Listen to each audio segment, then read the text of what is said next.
UK triple SC paper leak मामले में नया मोड़, तकनीकी जांच में खुल गए कई राज। उत्तराखंड की सबसे बड़ी भर्ती परीक्षा में सेंध लगाने वाला कौन है, कैसे लीक हुआ लाखों युवाओं का भविष्य तय करने वाला पेपर, और खालिद की गिरफ्तारी हो चुकी है दोस्तों। खालिद मलिक जिसकी तलाश एसटीएफ कर रही थी, पुलिस कर रही थी, उसकी गिरफ्तारी आखिरकार पुलिस ने कर ली है। क्या खालिद ही है इस घोटाले का मास्टरमाइंड या कोई बड़ा चेहरा अब भी पर्दे के पीछे है? UK triple SC paper leak मामले में एक और बड़ा मोड़ सामने आया है। देहरादून पुलिस ने मुख्य आरोपी खालिद की गिरफ्तारी कर दी। उससे पहले खालिद की बहन साबिया को गिरफ्तार किया। उसके बाद मिले मोबाइल में वो सबूत जिस पर अब जांच पड़ताल आगे चलेगी। इस पूरे षड्यंत्र की एक एक परत खोलने जा रहा हूं, बताने जा रहा हूं। बेहद अहम खबर के साथ आया हूं दोस्तों। पुलिस की जांच में कैसे अब राज खुल रहे हैं ये बताने के लिए आया हूं, और कुछ अभी बाकी भी है वो भी बताऊंगा।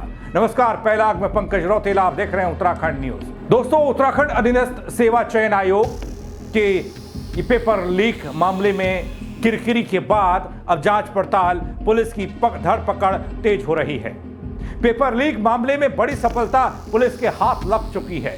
बड़ी मछली का अभी भी इंतजार है, लेकिन जिस मछली को पकड़ा है, क्या वो मछली बड़ी है, ये तो वक्त बताएगा। पुलिस ने मामले में मास्टरमाइंड खालिद मलिक को गिरफ्तार कर लिया है, जिसकी पुष्टि एसएसपी अजय सिंह ने की है। पुलिस ने इससे हरिद्वार से दबोचा। वहीं एग्जाम सेंटर को लेकर भी एक चौंकाने वाला खुलासा हुआ है, जिसमें पता चला है कि जिस परीक्षा केंद्र के कमरे में बैठकर खालिद मलिक परीक्षा दे रहा था, वहां जैमर ही नहीं था। अब एसआईटी परीक्षा केंद्र के इस हैरत अंगेज कारनामे पर, प्रबंधन के कारनामे पर कर्मचारियों से बातचीत करेगी, पूछताछ करेगी, जैमर टीम से पूछताछ करेगी। दोस्तों, एक बड़ा सवाल आप सबके मन में होगा। मैंने इससे पहले कई वीडियोस में आपको खालिद मलिक के बारे में, उस तक पहुंचती पुलिस के बारे में सब बताया है। उसके पूरे परिवार पर पुलिस का शिकंजा कैसे कसा, ये सब मैं बता चुका हूं। अब बड़ा सवाल यह है कि खालिद मलिक परीक्षा केंद्र के भीतर मोबाइल जैसी डिवाइस कैसे लेकर पहुंचा। जैमर नहीं लगा था, मान लिया जैमर भी नहीं लगा, एक एक बात कैसे निकल कर आ रही देखिए। जैमर नहीं लगा था, लेकिन वहां तक मोबाइल पहुंचना ही अपने आप में बड़ा सवाल है। क्या सेंटर के भीतर से उसे मदद मिली, और क्या यह सिर्फ एक व्यक्ति की करतूत है या कोई संगठित रैकेट, जिसे मैं बार बार कह रहा हूं। इसलिए पुलिस जो खुलासे कर रही है दोस्तों, उसके लिए यह वीडियो अंत तक आप जरूर देखें। दोस्तों, उत्तराखंड अधीनस्थ सेवा चयन आयोग की यह परीक्षा जो अब विवादों में है, जिसका पेपर लीक हुआ, मामले में चौंकाने वाले खुलासे, चौंकाने वाले मोड़ आ रहे हैं। देहरादून पुलिस ने इस हाई प्रोफाइल केस में मुख्य आरोपी खालिद मलिक को गिरफ्तार कर लिया। उससे पहले खालिद की बहन साबिया को गिरफ्तार किया। साबिया के रजिस्ट्री दिखा रहे हैं, उसके साथ साथ क्या क्या आपके पास अभी तक कार्रवाई हुई है और क्या इसमें तथ्य मिल पाए? देखिए, 21 तारीख को ये जो मुकदमा दर्ज हुआ था, इसमें यूके ट्रिपल एससी की तरफ से जो तहरीर आई थी, उसमें जांच की गई और जांच के बाद 4 नामजद अभियुक्त और एक अज्ञात के खिलाफ, अन्य अज्ञात के खिलाफ मुकदमा दर्ज किया गया है। अभी तक इसमें जितने एविडेंस आए हैं, उसके आधार पर हमने आज साबिया की अरेस्टिंग की है। कल घटनास्थल का निरीक्षण किया गया था। वहां पर जितने भी मौजूद थे लोग, जिसमें कि उनके प्रिंसिपल थे, जितने इन्विजिलेटर्स थे, जिन्होंने जैमर लगाए, अन्य जो भी कर्मी थे, उनसे पूछताछ की गई। घटनास्थल का निरीक्षण किया गया और अभी जो अभियुक्त है हमारा मेन खालिद, जिसने कि वो पेपर वहां से जो 3 क्लिक थी वो लेकर बाहर किया है, अभी तक उसकी अरेस्टिंग नहीं हो पाई है। लेकिन ये क्लियर हो गया कि उसका वो सेंटर था और वो वहां पर कोई ना कोई डिवाइस वहां पर लेकर गया था। ये अभी तक तथ्य प्रकाश में आए हैं। दूसरी बात, ये जो साबिया की जो उसकी सिस्टर है, उसकी अरेस्टिंग हुई है।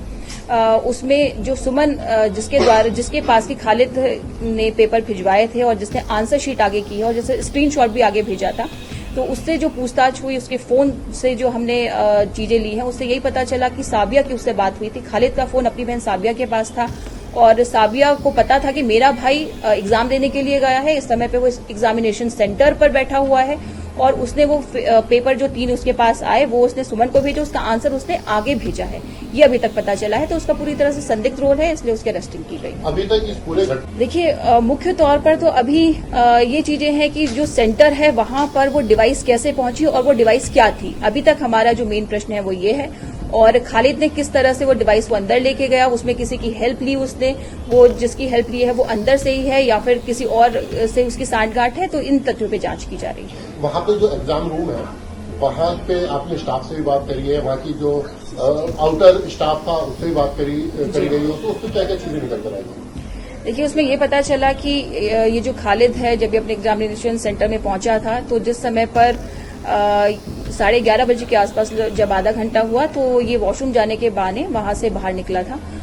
ये चीज तथ्यों में अभी तक प्रकाश में आई है। इसका मतलब कि ये कहीं ना कहीं वो कोई क्लिक लेकर और उसको भेजने के लिए, क्योंकि हो सकता है कि वहां पर वो जैमर की वजह से काम ना कर रहा हो, क्योंकि ये तो हमें पता चला कि 9 नंबर पे जैमर नहीं था, लेकिन 10 और 8 नंबर में जैमर था। हो सकता है कि इसकी वजह से वो बाहर क्लिक ना भेज पा रहा हो, इसलिए वो बाहर गया और उसके बाद उसने वो जो डिवाइस थी, जो भी फोन था या जिस भी से, उसने वो आगे फॉरवर्ड किया। ये कितना पॉसिबल हो सकता है, क्योंकि जब कोई भी अभ्यर्थी अंदर जाता है तमाम तरह की व्यवस्था वहाँ रहती है, पुलिस भी लगी रहती है, दूसरा स्टाफ भी लगा रहता है, चेकिंग करने के बाद अंदर भेजा जाता है, उसके बावजूद अगर डिवाइस अंदर चली गई तो ये तो पूरा का पूरा सिस्टम ही सवालों के घेरे में है। देखिए, वो डिवाइस किस तरह से अंदर गई है और वो डिवाइस है क्या, अभी ये भी क्लियर नहीं है कि उसने क्लिक लिया है, किस डिवाइस से उसने क्लिक लिया, अभी ये भी क्लियर नहीं है। वो फोन है, वो किस तरह का फोन है या कोई और चीज है, वो अभी क्लियर नहीं है।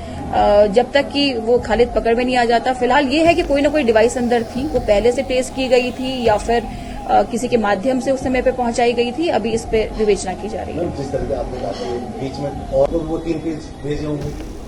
देखिए, अभी ना इन्वेस्टिगेशन ओपन है और अभी हम किसी भी चीज से इनकार नहीं कर सकते। अभी सभी संभावनाएं हो सकती हैं, जब तक कि हमारी सारी कड़ियां नहीं जुड़ जाती। अभी तक हम हर जितने भी पहलू हैं हम सभी पर जांच कर रहे हैं। सुमन को लेकर आपने बताया गवाह है, तो देखिए, अभी सभी संदिग्ध हैं।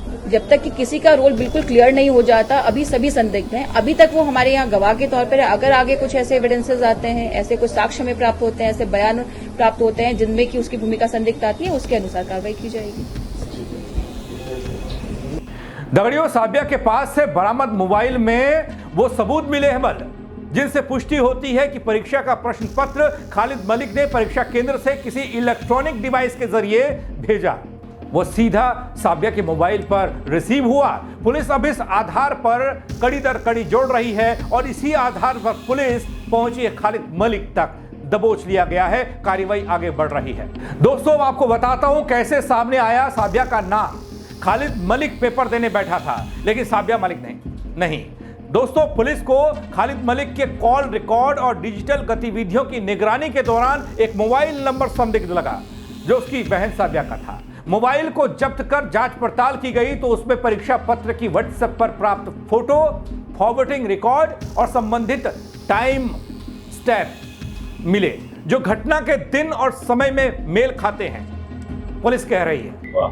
हरिद्वार पुलिस और देहरादून पुलिस के संयुक्त प्रयास से अभियुक्त खालिद को भी हिरासत में लिया गया है। इससे पूछताछ की जा रही है।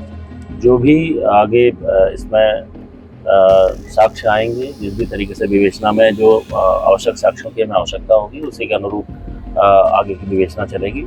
इसको अभी देहरादून पुलिस को हस्तांतरित किया जा रहा है ताकि आगे की जो कार्रवाई है वो देहरादून में ही की जा सके, क्योंकि अभियुक्त देहरादून में कायम है। तो देहरादून पुलिस अभी इसको यहाँ से देहरादून लेके जा रही है। लेकिन 1.5 घंटे तक पुलिस पूछताछ करती रही, आप भी रहे और देहरादून एसएसपी रहे, कुछ निकल कर आया? देखिए, काफ़ी चीज़ें मिली हैं, काफ़ी चीज़ें अभी द्वारा बताई गई हैं, कुछ चीज़ें और वेरीफाई की जानी है। तो आगे की कार्रवाई भी इस पर जारी है, क्योंकि अभी विवेचना अग्रिम स्तर पर चल रही है। इसलिए बड़े स्तर पर किसी भी तरीके से कोई इस पर कोई स्पष्टीकरण दिया जाना भी संभव नहीं है।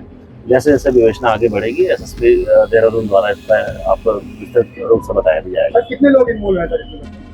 देखिए, मैं कह रहा हूँ अभी विवेचना अग्रिम स्तर पे है। इस पर मेरे स्तर पे कोई भी चीज़ बताया जाना ठीक नहीं है। एसएसपी देहरादून स्वयं इसको देख रहे हैं और विवेचना एसआईटी के माध्यम से देहरादून में की जा रही है। इसलिए जो भी आगे के जो विवेचना में प्रगति होगी उन्हीं के स्तर से बताया जाएगा। सर, डिवाइस के बारे में कुछ बताया? देखिए, काफ़ी चीज़ें पता लगी हैं, कई चीज़ें अभियुक्त द्वारा बताई गई हैं। वो इसके संबंध में विस्तृत जो प्रेस कॉन्फ्रेंस है वो देहरादून में की जाएगी। वहीं पर ही सभी जो प्रश्नों के जवाब हैं आपको साथ मिल जाएंगे। सर, जिस कमरे में खालिद पेपर दे रहा था सर, उसमें जैमर नहीं लगा था सर? देखिए, इसको हम चेक करा रहे हैं। जो पूरा जो सेंटर है वहाँ पर जैमर्स लगे थे, टोटल 15 जैमर्स वहाँ लगे थे। जिस रूम में ये परीक्षा दे रहा था वहाँ पर जैमर है या नहीं, ये अभी विवेचना में, क्योंकि उसमें चल रहा है, विवेचना में ही ये चीज़ें आगे क्लियर होंगी। 3 ऐसे रूम्स थे जहाँ पर जैमर्स नहीं लग पाए थे, वो अभी चेक किया जा रहा है क्या ये रूम उसी में था, ये पता किया जा रहा है। इसको हरिद्वार और देहरादून पुलिस के संयुक्त उपक्रम में हरिद्वार जनपद से ही गिरफ्तार किया गया है और अभी इसके आगे की कार्रवाई इसमें की जा रही है। अब सवाल यह है कि यही आधार बना उसकी गिरफ्तारी का। साबिया की गिरफ्तारी की बात कर रहा हूं, खालिद की गिरफ्तारी हो चुकी है, वो तो पहले ही फ्रॉड है। उसने फ्रॉड तरीके से फॉर्म भरा, फ्रॉड तरीके से वो एग्जाम देने के लिए बैठा और उसके बाद उसका कारनामा, इस पर फिर बात होगी। लेकिन अभी जो पुलिस ने प्रेस कॉन्फ्रेंस के जरिए बताया वो आपको बताने जा रहा हूं। सबसे बड़ा सवाल यह कि जो अब भी सवाल का जवाब ढूंढा जा रहा है, परीक्षा केंद्र पर मोबाइल, स्मार्ट वॉच, ब्लूटूथ जैसे इलेक्ट्रॉनिक उपकरण, डिवाइस एंट्री प्रतिबंधित होती है दोस्तों, और ऐसी बड़ी परीक्षा में तो और सख्ती होती है। तो फिर खालिद मलिक क्या सेंटर की जांच प्रणाली को चकमा देकर डिवाइस को अंदर ले गया? क्या उसे किसी सेंटर कर्मचारी की मदद मिली या डिवाइस पहले से अंदर थी? यह अपने आप में सवाल है। अब खालिद मलिक की गिरफ्तारी हुई है, एक गुप्त जगह पर पूछताछ हो रही है, ऐसी खबर आ रही है, और वहां से क्या राज निकलते हैं, खुलते हैं, वो भी आपको बताऊंगा। डिवाइस को परीक्षा शुरू होने से पहले ही किसी अंदरूनी व्यक्ति ने वहां पर पहुंचाया था, वहां पर छुपा कर रखा था, जिसे खालिद ने इस्तेमाल किया। इन सवालों की पुष्टि अभी भी पुलिस को करनी बाकी है दगड़ियों। तकनीकी टीम, फॉरेंसिक जांच सब हो रही है, पर उस पर नजर टिकी है। इसको बताया गया था पेपर लीक की तरह, और अभी जो प्राथमिक हमारी पूछताछ एसएसपी हरिद्वार और उनकी टीम और सभी टीमों ने किया है, तो पेपर लीक जैसी कोई बात अभी प्रथम दृष्टया अभी पूछताछ में नहीं आई है। ये एक इंडिविजुअल कंडक्ट था, और जिसके पीछे अभी जो पूछताछ मिली है, कहीं ना कहीं एक कॉन्स्पिरेसी एंगल का भी लगता है कि कुछ था इसमें। तो बेसिकली अब विस्तृत पूछताछ के बाद ही इसमें स्टेटमेंट दिया जाना उचित होगा। लेकिन अभी जो है कि इसको अभी हिरासत में ले लिया गया है, क्योंकि इस केस का हमारे वांटेड भी था। प्लस सबसे महत्वपूर्ण बात ये थी, ये जानना बहुत जरूरी था कि क्या कोई सुनियोजित तरीके से कोई षड्यंत्र था कि नहीं था। दूसरी चीज थी, क्या कोई ऑर्गेनाइज गैंग तो नहीं, पेपर लीक के माध्यम था। तो ये स्पष्ट करना चाहूंगा कि कोई ऑर्गेनाइज इसमें गैंग नहीं था, और ये मात्र एक इंडिविजुअल या कुछ लोग के बीच में मिलकर मुझे लगता है कि ये काम किया गया था। अभी जो पूछताछ में निकला, चूंकि अभी बहुत अर्ली बताना कुछ भी है, बट हम दोनों एंगल पे इसमें जांच कर रहे हैं। एक कॉन्स्पिरेसी एंगल पे कर रहे हैं, और दूसरा ये है कि किस तरह से इसने पेपर को 12 क्वेश्चन आउट किए थे। तो काफी सारी जानकारी मिल गई, बट चूंकि अभी इन्वेस्टिगेशन ऑन, अभी पूछताछ जारी है, तो उसको विस्तृत जानकारी बाद में दे पाएंगे। अब ये तो मैंने खुद कहा कि इन्वेस्टिगेशन का ये प्रोसेस है, अभी बहुत प्राइमरी स्टेज में अभी पूछताछ भी है, लेकिन जो चीजें निकल के आएंगे उसको विस्तार से बता पाएंगे। अब देखिए, इसमें जो भी शामिल था, इसमें एक तो जो अभी आज न्यायिक हिरासत में भेज दिया गया उसकी सिस्टर को, डेफिनेटली जो उसने कार्य किया है, अभी तक तो अकेले की बात पता चल रही है, लेकिन कहीं ना कहीं मुझे लगता है कि इसके पीछे कोई एक दिमाग हो सकता है इस तरह काम कोई करने को, जो अभी हमारी अलग अलग बयान स्टेटमेंट मिल रहे हैं। तो जब तक पूरी तरह वेरीफाई ना हो जाए तो कुछ कहना थोड़ा सा इसमें कठिन है। प्रोफेसर भी नहीं, ऐसा तो अभी ऐसा कुछ इसमें नहीं निकल गया। डेफिनेटली अभी पूछता है, तो आने वाले समय में सर और भी कुछ बड़े, ये कल तक इसको क्लियर कर देंगे जो भी बातें आएंगी। आने वाले समय में कुछ और भी बड़े खुलासे हो सकते हैं। नहीं, बहुत बड़ा खुलासा नहीं, बस ये जो मैंने कहा, जो मेन चीज हमारी थी कि एक सुयोजित तरीके से इसको अंजाम दिया गया, कि ये रैंडम एक इंडिविजुअल कंडक्ट था, इस चीज को हम देख रहे थे। और दूसरा ये देख रहे थे कि क्या परीक्षा लीक सही में, जो बात जिस तरह की सोशल मीडिया पे फैलाई जा रही है कि जो है परीक्षा का प्रश्न पत्र लीक हो गया और इसके पीछे कोई गैंग है, तो डेफिनेटली प्रश्न पत्र लीक नहीं हुआ, क्योंकि 12 ही क्वेश्चन थे, और इसके अलावा इसके पीछे ऐसा कोई गैंग नहीं पता चला कि कोई इसमें सुनियोजित गैंग शामिल हो। अब दोस्तों, आपको बताता हूं कि पुलिस की जांच किन पहलुओं पर हो रही है, किस पहलू पर पड़ताल हो रही है। देहरादून पुलिस इस केस में बारीकी से जांच कर रही है, ये मैं आपको पहले भी बता चुका हूं, और क्योंकि पुलिस एक्टिव है, दबाव पुलिस पर भी है। सीसीटीवी फुटेज खंगाले जा रहे हैं, सेंटर में खालिद मलिक की गतिविधियों को ट्रैक किया गया, कॉल डिटेल्स को चेक किया गया, चैट्स चेक की गई, जिसमें ये व्हाट्सएप कॉपी मिली। खालिद और साबिया के बीच बातचीत और संदिग्ध नंबर की पहचान हो चुकी है। सेंटर की प्रवेश प्रणाली जो है, कैसे एंट्री मिली, जो सवाल मैं बार बार कर रहा हूं, चेकिंग में गड़बड़ी कैसे हुई, इसको भी पुलिस देख रही है, क्योंकि जिस सेंटर से, हरिद्वार के जिस सेंटर से पेपर लीक हुआ, वहां पर पुलिस पहुंच चुकी थी। वहां के कर्मचारियों से बातचीत और सारा मौका मुआयना कर लिया गया। सुरक्षा प्रोटोकॉल की स्थिति, क्या प्रोटोकॉल का पालन हुआ या अनदेखी की गई? अगर हुआ तो फिर ये सब चीजें हमारे सामने क्यों हैं? दोस्तों, इन सभी आधार पर पुलिस अब कड़ी दर कड़ी जोड़ रही है, साजिश की दिशा में जांच आगे कर रही है। क्या खालिद ही है असली मास्टरमाइंड? ये सवाल मेरा तब भी था जब पेपर लीक हुआ था, जब खालिद का नाम आया था, और अब भी बरकरार है। खालिद की गिरफ्तारी महज खाना पूर्ति नहीं होनी चाहिए, ये सवाल एक बार फिर कर रहा हूं। अब तक की जांच में खालिद मलिक का रोल अहम दिखाई दे रहा है, लेकिन पुलिस यह भी मान रही है कि इस पूरे नेटवर्क में और भी लोग शामिल हो सकते हैं, जिनमें सेंटर का स्टाफ हो सकता है, बाहरी कोचिंग माफिया हो सकता है, सिस्टम के अंदर के लोग हो सकते हैं। इन सभी कड़ियों को जोड़ा जा रहा है, जांच इस पर आगे बढ़ रही है। और मेरा सवाल तो इनसे ऊपर हटकर है, बिना किसी के संरक्षण के कोई भी आदमी इतनी बड़ी घटना को अंजाम नहीं दे सकता है। इधर भर्ती प्रक्रिया पर संकट है दोस्तों, कि ये जांच पड़ताल एक तरफ है, ये होती रहेगी, चलती रहेगी, कई लोगों के नाम सामने आएंगे, कुछ लोग सलाखों के पीछे भी जाएंगे लेकिन परीक्षा का क्या होगा? उन बच्चों का क्या होगा? 1.5 लाख से ज्यादा अभ्यर्थियों ने इस परीक्षा को दिया है। इस घटना का असर न केवल परीक्षा की निष्पक्षता पर पड़ा है, बल्कि हजारों युवाओं के भविष्य को दांव पर लगाने वाला यह कांड है। उम्मीदवारों में भारी नाराजगी है, एक बार फिर से वो मांग कर रहे हैं, आंदोलन की चेतावनी और ज्यादा गहरे तरीके से दी जा रही है। भर्ती प्रक्रिया के विश्वसनीयता पर सीधा सवाल हो रहा है कि क्या सरकार और आयोग ऐसी घटनाओं को रोकने के लिए पर्याप्त कदम उठा रहे हैं या फिर नहीं। यहां तो आयोग के अध्यक्ष मर्तुलिया साहब के इस्तीफे की मांग हो गई है, इस्तीफा मांगा जा रहा है बेरोजगार संघ द्वारा। उधर देहरादून पुलिस की प्राथमिकता खालिद की गिरफ्तारी के बाद उससे राज उगलवाना है, उस बड़ी मछली का नाम उगलवाना है, इस नेटवर्क का पर्दाफाश करना है। पुलिस को उम्मीद है कि खालिद मलिक को पकड़ने के बाद उसका पूरा नेक्सस टूट जाएगा, वो सबके सामने आएगा। पुलिस सूत्रों की माने तो खालिद मलिक